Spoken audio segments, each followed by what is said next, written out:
Hello and welcome back to another episode of the Freelancers Tea Break, the short and sweet podcast you can enjoy whilst you're making a cuppa.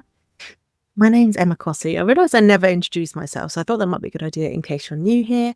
And I'm a coach for freelancers. And every week I share a podcast, which is usually tea break length. It's a perfect time for you to make a quick cuppa, sit down and hopefully learn something new that you can implement as a freelancer or have a think about.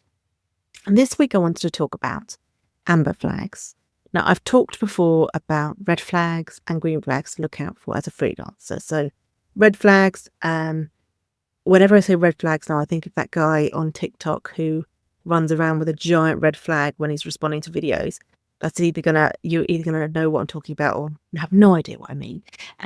But red flags are basically the things to look out for with clients, and you do not want to work with them if you see a red flag. So that's people who are kind of rude and disrespectful from the start, whether they, you can already tell that they could be a difficult client. So there's a few different things, and I've talked about that in the past. Green flags are clients that you know are just going to be a dream to work with. They're great communicators, they pay quickly, they are very clear with what they offer. But in between those are the amber flags. Now, amber flags are not necessarily clients that are going to be it could go either way, basically. If you deal with an amber flag in the right way, you can turn an amber flag into a green flag. If you ignore amber flags, there's potential that could lead to a red flag client.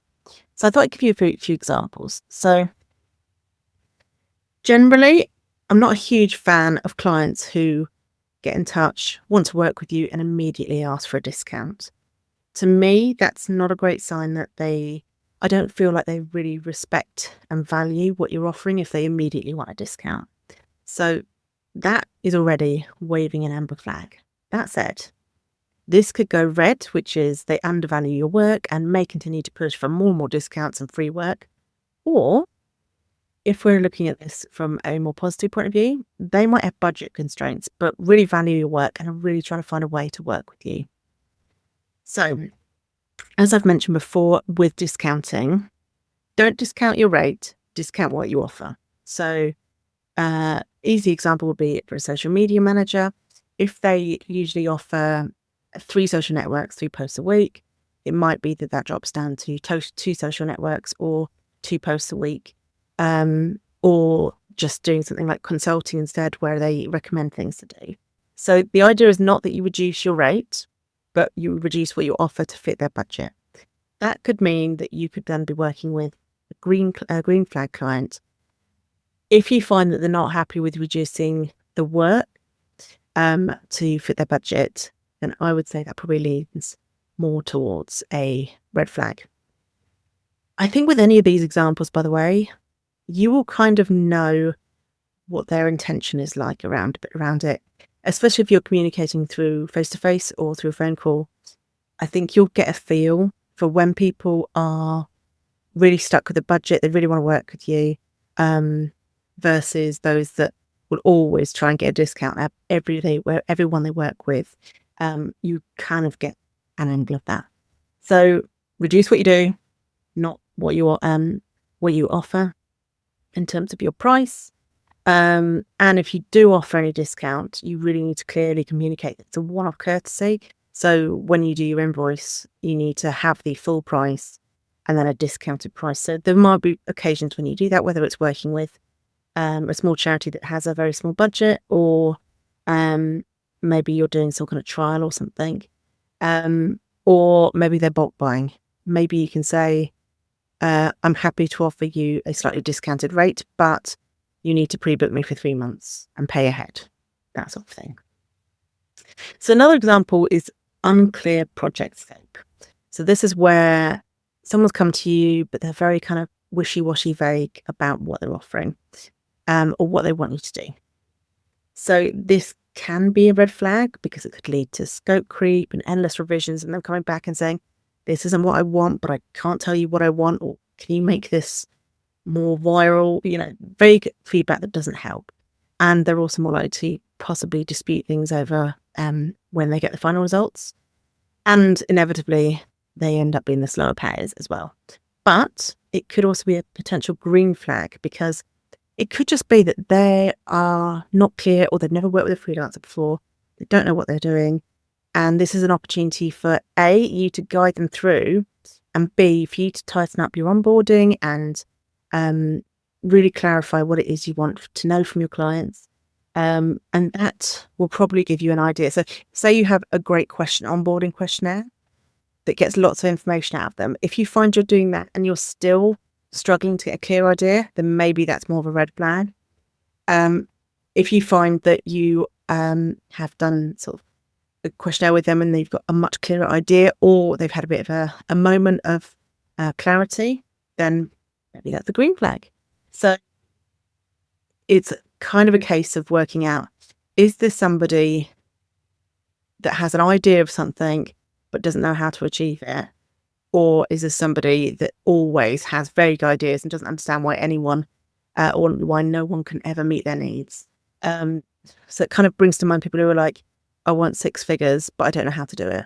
You know, this sort of huge kind of expectation, but no clear idea behind it. Whereas I also get clients that come to me and say, I want to go freelance. I've got no idea where to start. Absolutely fine. I can work with that. So yeah, it's working out, is this somebody that doesn't want to be clear, or is this someone that is really struggling and just needs help? So the final one I would, and then there are loads of examples, but these are just examples here of people who come to you and they're like, oh my God, I need this done really urgently. I'm a big fan of the phrase, your emergency is not my urgency. But there are times when people will come to you with something urgent, or I've had people come to me and say, oh, I really, really need a coaching session before a big meeting I've got next week because I've got imposter syndrome. That's fine. If it's, again, this is one where you have to work out, is this because somebody never plans ahead, but everybody always kind of works around them, so they never have to take responsibility? Or is this somebody where there's something urgent or something last minute, they really appreciate you taking the time to do it? I think that's a big part of it, actually. If they come to you and they're really urgent, but really respectful and say, oh, is there any chance you can help? There's a big difference between that and, I need this done now, please do it. In terms of making it really red or green, if this is something that happens a lot with this particular client, that is probably more of a red flag. And it's quite stressful, and especially if you're the one that's going sometimes out of your hours to help them. However, there is also potential for a rush fee here.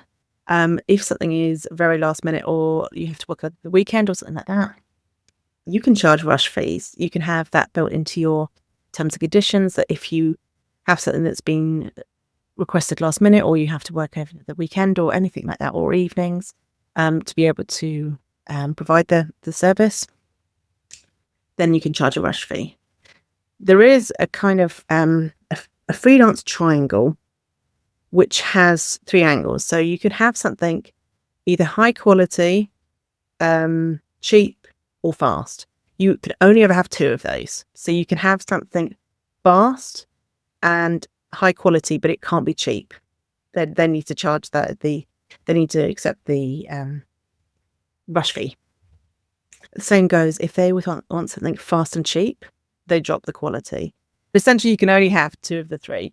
So that's something to apply here. They could have high quality fast work, but they are going to have to pay extra. So there are plenty of other circumstances, but what I would say is you will start to get a feel over time about the intentions behind the person. And if their intentions are good and positive, but maybe they're running late, or maybe they have a discount. So what I would love you to do is just to have a think about, when it comes to flags and all this sort of thing, if you have something that is slightly concerning, like an amber flag, there is the possibility that you can take it either way, red flag or green flag. It kind of comes down to the other person's intentions, and whether you think they've got good intentions, but also what boundaries you're happy to set that will ensure that you have a good working relationship, and that they will keep to those boundaries as well. So hopefully that's useful. Have a think about some clients you've had recently. I would highly recommend writing a list of green flags, red flags, and amber flags, and what you're willing to accept. Because as a freelancer, yes, we're here to provide services, but we also have the freedom to choose who we're going to work with. And we have the freedom to say no to those red flag clients. So I hope that's useful. Have a lovely freelance week, everyone, and I'll be back next week with another episode.